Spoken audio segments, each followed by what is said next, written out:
sustainability or why digital sustainability keeps coming to your mind? To me, it was a pretty organic process. Why so many sustainability initiatives fail? What are your views? Is it like brands are just talking and rushing towards sustainability and doesn't understand what actually it means? Where are we at sustainability? In the same place we were 10 years ago. The entire carbon credits industry. How do you build that trust on the consumer through your marketing communication? Hi Coral, how are you doing? Fine. Nice to see you again. Same here, and welcome to our The Leadership Circle podcast. What My we do pleasure. here is basically we discuss all the trending topics that are happening in the marketing world. And so thank you for your time and thank you for coming and joining us today. Absolutely. Coral, can we have a quick introduction about what you currently do and what has been your marketing journey? Very quickly, I was in corporate marketing for 20 years, mostly in innovation. That's where most of my senior career happened. And then I transitioned to my own consultancy business in Asia, based in Hong Kong, in 2014. And then I had the random option to make a couple of guest lectures at the university. And that ended up being evolved into a permanent teaching position that I've been honorably holding since 2017. So I'm serving also as an adjunct professor at two Hong Kong universities, mostly focusing on marketing and innovation and marketing and sustainability. And that's what I've been doing since 2017, combined with some consultancy gigs, but actually what brings me joy and meaning, and the only thing I missed over the COVID time was the teaching, not the consultant. So I guess my body had a very clear way to tell me what I'm really interested in doing right now. I think COVID has literally changed a lot of things for a lot of us. So I so why sustainability or why digital sustainability keeps coming to your mind? And I see that you work with top brands like the best of the brands in the world, and you have introduced a lot of digital sustainability projects. So what is that one reason that made you think like this is the way forward? To me, it was a pretty organic process that when I was working in innovation, constantly kind of hit a wall of this gap between research and surveys results and then real behavior. The reason why so many innovation, up to 90% of the new products that are launched every year fail. Everybody has research. Nobody would launch a product without research backing up, right? Yet, startups, new products, innovations keep failing. Usually it's a permutation of the three same explanations: low funding, the wrong team, the wrong timing. But there is not really a clear explanation of why, backed up with research, new products fail. That kept happening to me, and I kept like, what's wrong?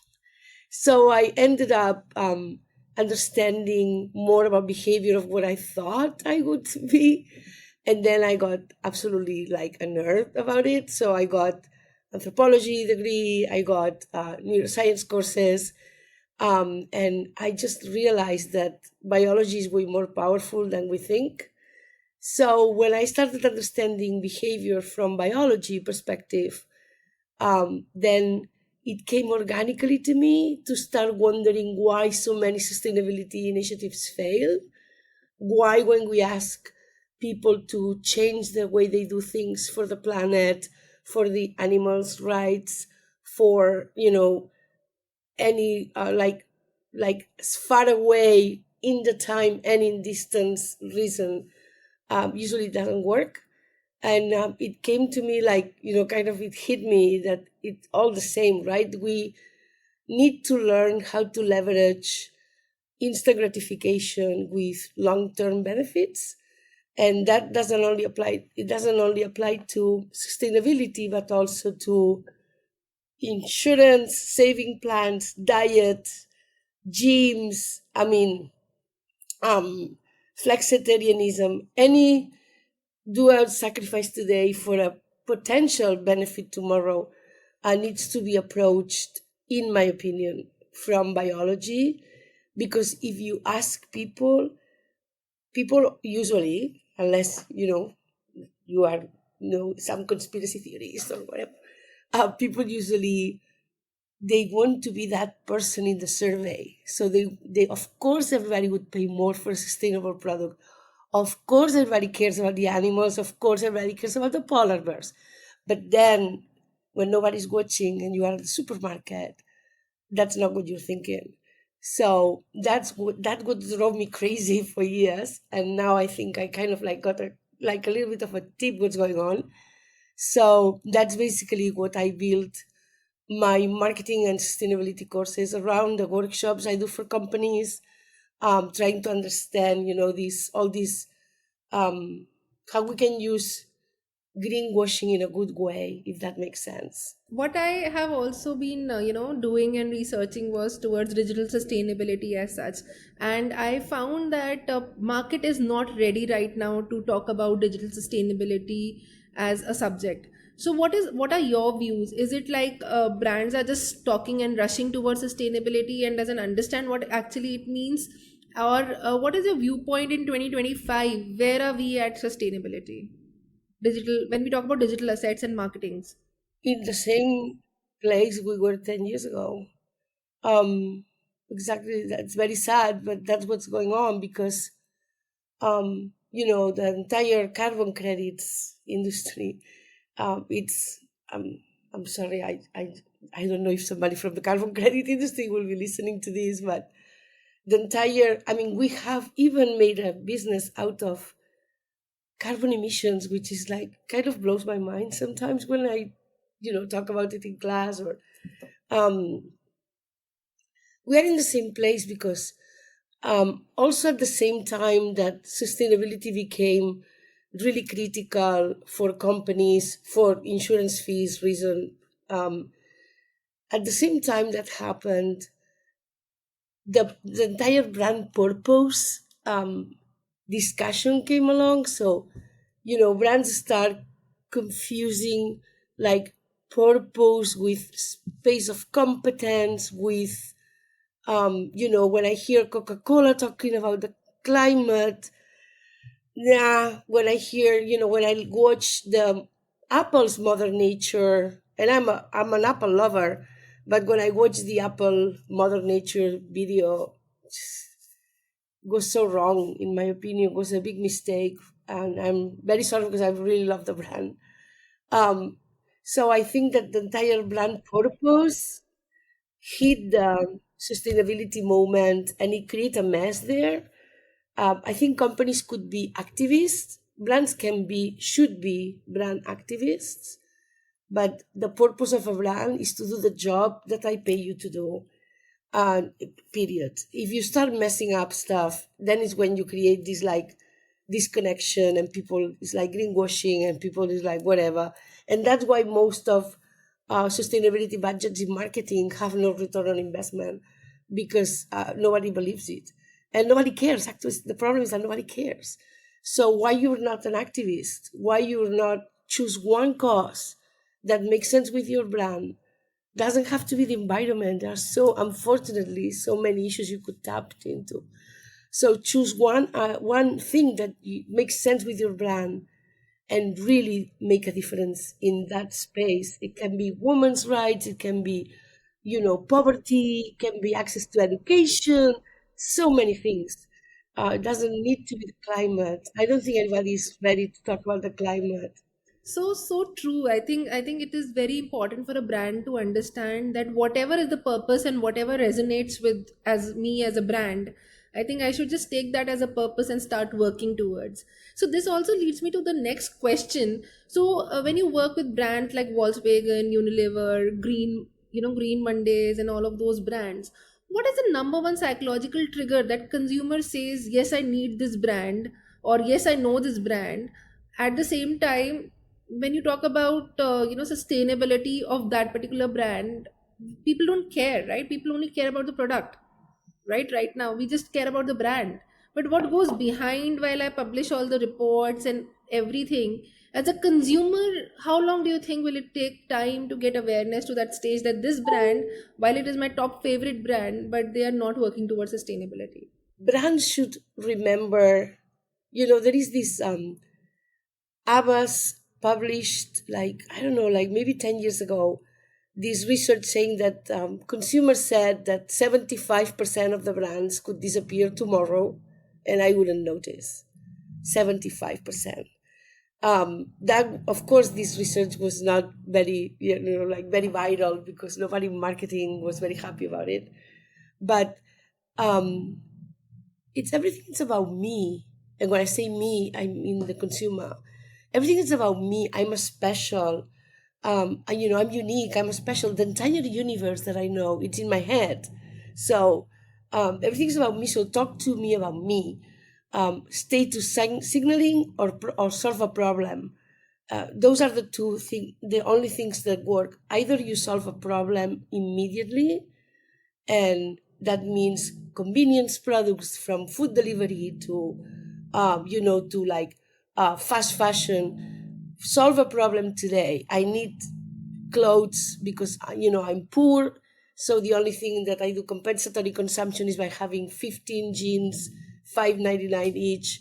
So either you fix a problem for me by allowing me to do compensatory consumption, or you are a convenience product like deliveries and all these kind of things, Amazon, all that, or you are on a status signaling. So that's it. So you need to choose. Either you are into, and then if you are into the convenience and into the fixing a problem, that's a very red ocean kind of a space to be. So you need to be very smart, because now in Hong Kong we are going through the process of Deliveroo, who was one of the top companies in the Hong Kong of food delivery.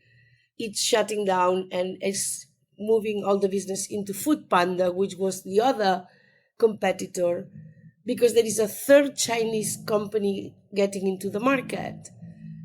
Nobody has written articles and nobody has posted in Facebook, oh my God, now I have to get my food through Food Panda and I cannot get delivery anymore. And if you go through Hong Kong floors of any building, and I'm sure you know what I'm talking about, you see bags of Deliveroo in every floor or Food Panda in every floor. So it's a product that I don't think I know a single person who has never ordered with them yet. One is closing, the other one is about to close because there is this very strong competitor. Nobody has wrote a post of like, oh. So if you are into the convenience space, be careful. And then if you are in a status signaling, that's when you can have an equity. That's where makes sense to have the marketing spend. And that's where it makes sense to be an activist, because to be consuming the brand allows consumers to make a statement about how they want to be seen or perceived by their peers. So that's another battle, and that's where there is more space for marketing people to thrive and do amazing things. I have recently also felt that consumer have changed their behavior, and consumers start looking at, like, is the brand working towards sustainability or not? Is the packaging little more sustainable or not? And when we hold the product, is it like, what are the things we never used to read what is printed on the packaging? Now I think people take that time to read through what is there in the packaging and how the product is being made altogether. So I think the consumer shift has happened with time, and I'm sure it's going to happen as we talk more about this. But let's say, if we are standing in 2025 right now, and we talk like one of the brands that you worked, let me just pick up the example of Konak. I think you build a loyal audience of 20 million to 40 million in a month. How did you do that? That will be my first question, and I am sure audience would love to know about it. But at the same time, I also have another question, like, how are we incorporating messages of sustainability within the communication throughout, so that it becomes consistent, and people get to know that this brand is, this brand is the right brand for me. So, oh my God, that was so long ago. But it was, I mean, it was our first project in China, so it's a very dear project to me. So we found out that, the brand was constantly trying to catch up with all these technology developments, because, their main source of income comes from TV and, entertainment devices. So they had all this strong competition, obviously coming from all these like high tech companies. But then we start, looking deeper into the data, and we saw that the customers are actually families mostly, and second, they were second generation of the brand. So people who had a Conky TV at home were like 80% more likely to get one themselves, because it was like this element in the dining room that kept them connected with their family. And you know how important family is in China, right?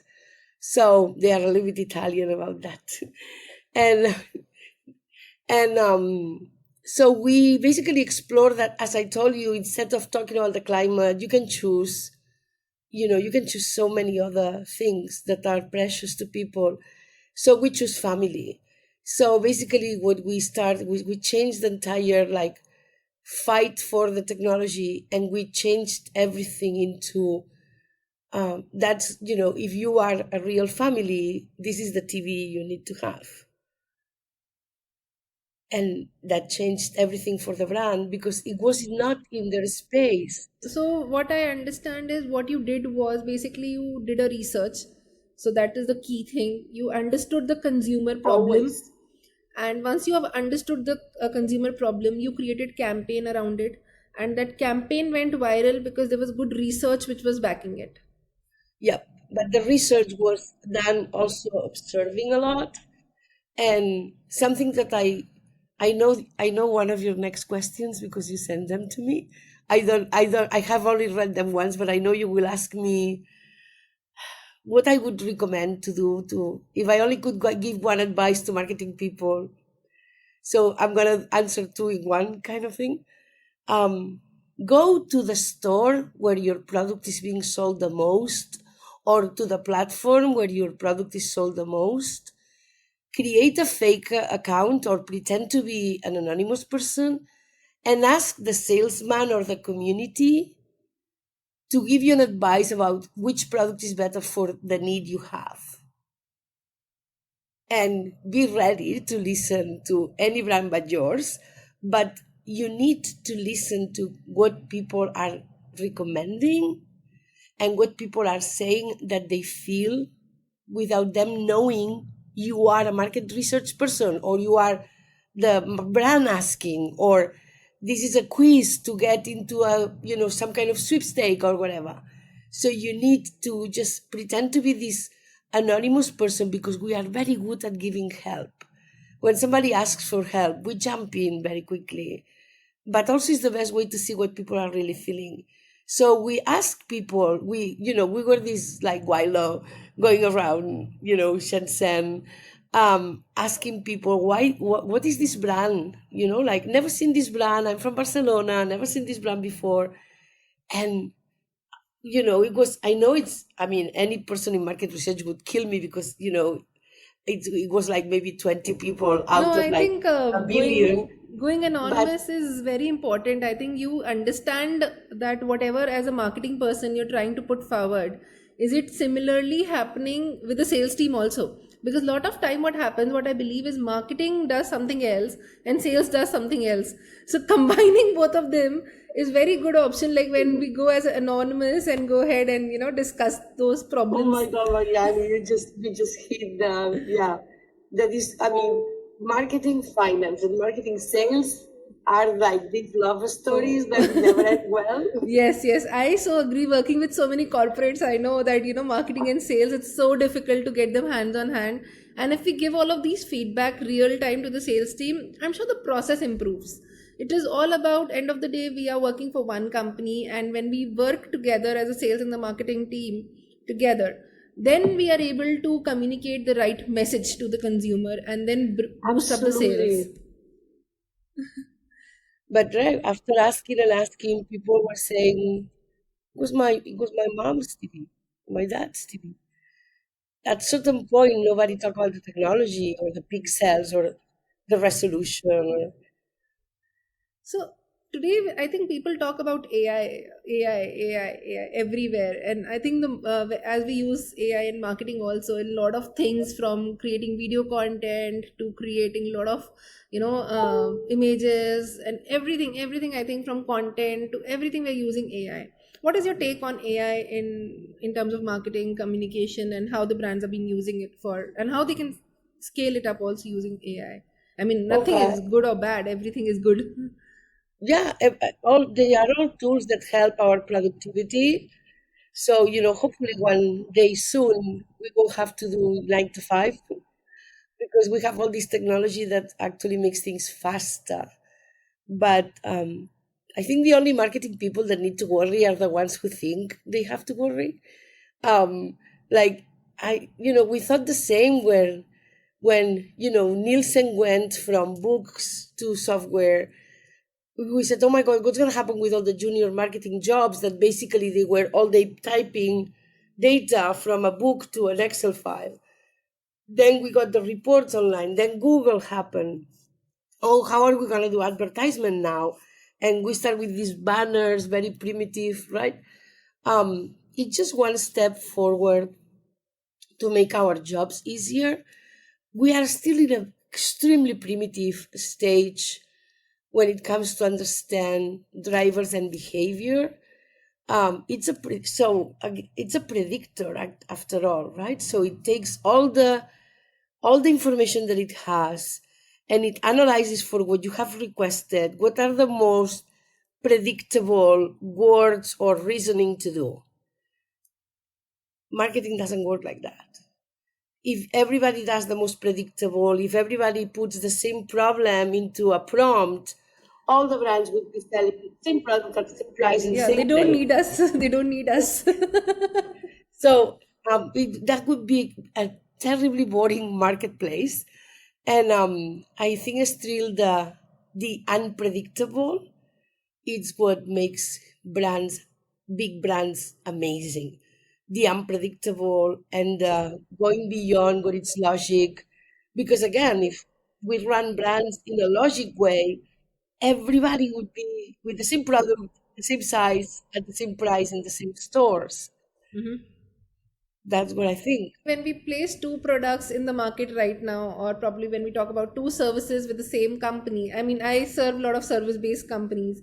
So when when we market the two services or same companies, different companies, sorry, the same services, it is all about positioning of the leadership team, or it's all about how you position the brand altogether in front of the consumer. So if you position it well, I have seen that the increase or the conversion rate or the trust on the brand increases a lot, and that leads to a success story. Absolutely. Trust is everything. If we are talking about, again, I'm coming back to sustainability. How do you build that trust on the consumer through your marketing communication? What are the, let's say, just put a checklist, like these are the 5 things that a consumer should be reading and knowing, okay, this is a good brand to go. I'm gonna go to I'm gonna quote Professor Brown, Brené Brown here. So she has this great acronym to explain trust that it's braving. So VRAVENG,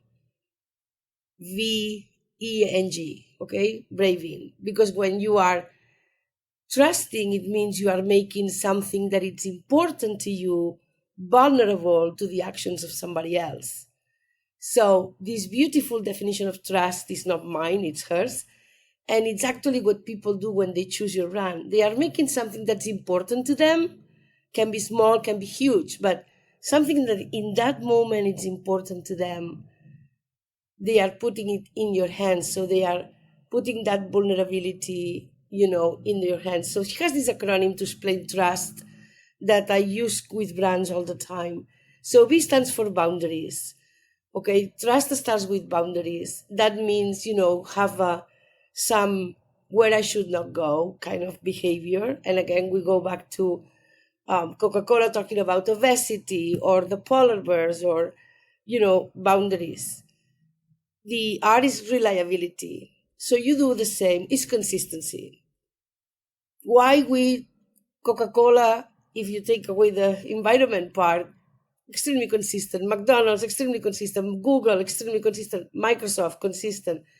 Consistency. What's happening to Apple recently is that this consistency is starting to slow down, and the sales so are going down because it seems nothing has happened for the last 5 years, right? So boundaries, reliability, accountability. So we don't try to cover ups. We don't try to make excuses.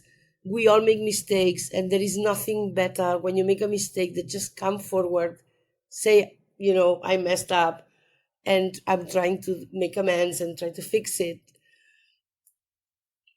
The V is that one, like, shocked me completely, the vault. So what I trust to you, it's not for you to share with somebody else. These people that comes to you and gossips about somebody who is not there, I always have the impression that person would do the same with me as soon as I go. So the vault is all this, privacy, data, all these, to subscribe, it takes 2 clicks, to unsubscribe, it takes 15 clicks. This feeling that you're not in control of your own choices and your own story. The I stands for integrity. Again, going back to, these are my values, this is what I stand for, and do not move away from your space of competence as a brand. If you are a sneakers brand, talk about physical, wellness, talk about sport, teamwork, talk about women in sports, but don't talk about child labor, right? And non-judgmental. And this is what I really like about brands who make 50 shades of foundation, and brands who make XXXL sizes and XLSSS. No judgmental. Yeah. No matter who you are, Inclusivity. which I think I would say include everybody. be inclusive. Don't judge me for the way I look, the God I pray, the people I like to sleep with. And then the last one is generosity. Always assume the best from your customers. And in that sense, Amazon, for example, has built an entire empire based on that. Everybody thought Amazon was crazy when they did start doing the refunds, no questions asked, and everybody thought they won't survive.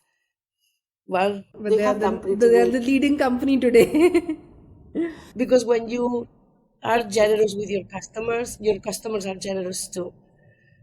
Of course there are some cheaters, obviously, but it's absolutely worth the risk, because people are, at the end, people are good.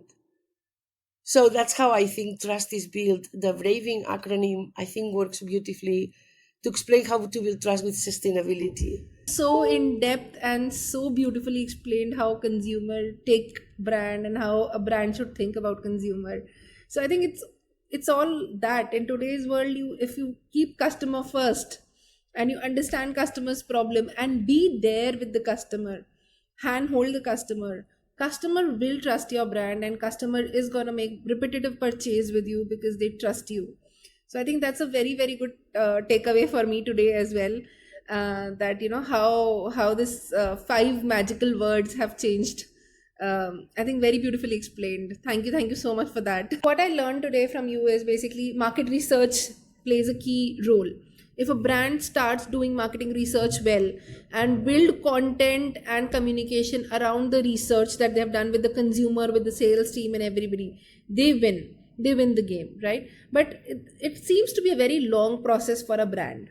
How can Yeah. a smaller startups or a small brands can look into this process and kickstart quickly and test the waters quickly? What are your takes on that? Crowdfunding platforms, Cloud funding platform. Okay. 100%. So that's we talk about product as when we have products. What is your take on the service industry? Service industry cannot go on crowd platforms. Build your community first. Okay. Build your community, loyalty programs. If it's a service, it's about the feeling. You need to make people feel special. Again, going back to Amazon customer service, right? What they do, it's not so expensive. It's not so complicated. And how you build your community around your service.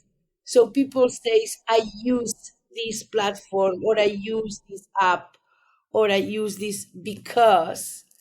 And just yesterday, I got a friend saying, you need to sign in here to watch whatever, and I did, and I didn't even really understand, but she's my friend. Of course, if she says that it's good, I trust her, right? Don't do crazy. You don't need crazy marketing ads or any crazy content besides your own customers talking about you at the beginning, and creating your community that are going to be your, like, your first little ads. So I think that people sometimes underestimate the power of crowdfunding and all these like community kind of content. Right. So basically, what I get from you is build community, start refer and earn. So that will help them to refer to the right customers to you. And at the same time, you're talking about build testimonial content. So build content from your own journey, from your own services that you have provided. I keep talking to every client about this, and I can't emphasize how important this entire journey or entire things are. So for any service company, I think these are the most important thing, and you don't need to put money on heavy ads, spends, and things like that. You just have to get your communication right, your messaging right, and exactly as you say, build trust. I mean, I have so many takeaways from this entire session today, and you are just You you've been great. I mean, you exactly are saying what a brand should be doing. While it is a startup, it is a service based, or it is a product, they just need to understand few things, like build trust in your customer, and at the same time be loyal, have the loyalty program, have the refer and earn program, and that's build a community of people who will trust, and that will help you to scale any business very fast. And I think and that's the that's shortcut, try to find really, really, really, really, really why they choose you. exactly why they So choose play you. dumb, like, oh, can somebody tell me how this work, or play dumb. Play I dumb. remember when Play I worked dumb. in innovation, the person I talked the most to was the compliance, the person who get the phone calls of all the compliance person. She was like this admin girl. Everyone's like, why are you spending so many hours with her? Because that's she knows so much and she doesn't even know she knows that much. Yeah, because she's the Talk to the first person. point touch, like, right? She's the first one who gets the calls. Everybody who has a problem talks to her first. So talk to her more than you are talking to her. Don't wait for her to issue the monthly report. Just go there and ask her. So what's the craziest call this week? Yeah. I think that's really fun to do all of those things. And I just want to quote one of the example and the brand that I really love. So it's similar to Deliveroo that you have there in Hong Kong. We have a brand called Zomato in India. I am sure you have heard about that brand as well. Yes. It got IPO listed also recently, and a beautiful brand. And when I was visiting their one of the event, they had this entire sustainability designed, like how they are going to plan to be sustainable till 2030. They have everything planned, and there'll be the company who will have the EVs to distribute their entire food and everything, It's packaging. amazing. It's a Yeah, great and the brand. way they have taken the communication, the way they are doing things, and the way they are thinking about it in the future obviously stands them apart from the rest of the brands. So this is, I think, as we quote, like, why some brands die, why some brands live longer, is basically how you keep moving along with the world. So I think it's critical for sustainable companies to be very aware that the consumption has to be public. Meaning you can only be like tapping into sustainability if you the moment of consumption somebody's watching. All these people who are, it's very, we all have a reusable bag to go to the supermarket by now. Very public consumption. You feel ashamed if you have to ask for a plastic bag at the supermarket by now. But then you get in So I think people's that myth, bathrooms. all of those myths are getting, getting away. Like these are the myths that, oh, we cannot carry this bag. We can just ask those plastic bags. Now we are ashamed of even asking all of those things. So it's a Exactly. myth that has been breaking now. But now when you get in people's bathrooms, it's full of plastic everywhere because nobody's watching. That's why the bamboo toothbrushes, all these is so unsuccessful because nobody's watching. So the key for these brands is to remember that they will lie on the doormat for a few seconds, and people, you want people to see that even though you had other choices, you paid a little bit more to have this sustainable delivery brand. So they have to be very flashy drivers, very flashy bags to celebrate that you decided to become a warrior for the planet today. Agreed, agreed. I think that is the key. You are a sustainable brand or not, you should be incorporating small things within your brand which can make a difference. It is not the major thing, as you said before. Also, it is not something big change. Resonate with what your brand is, and just do that small change, and the world is looking at you. You just need that attention from consumer. It's an honor to actually welcome you, and thank you for accepting my request for coming as a one of the podcast person. And it was pleasure to listen to all the things that you have for brands, and your experience says it all. So your experience of research, your experience as a lecturer, your experience of building brands towards sustainability is really great. And thank you so much. Let's keep doing the great work together, and let's collaborate and see how we can take this further. Definitely. Thank you. Thank you so Thank much. you. Thank you. Have a great day. Bye bye.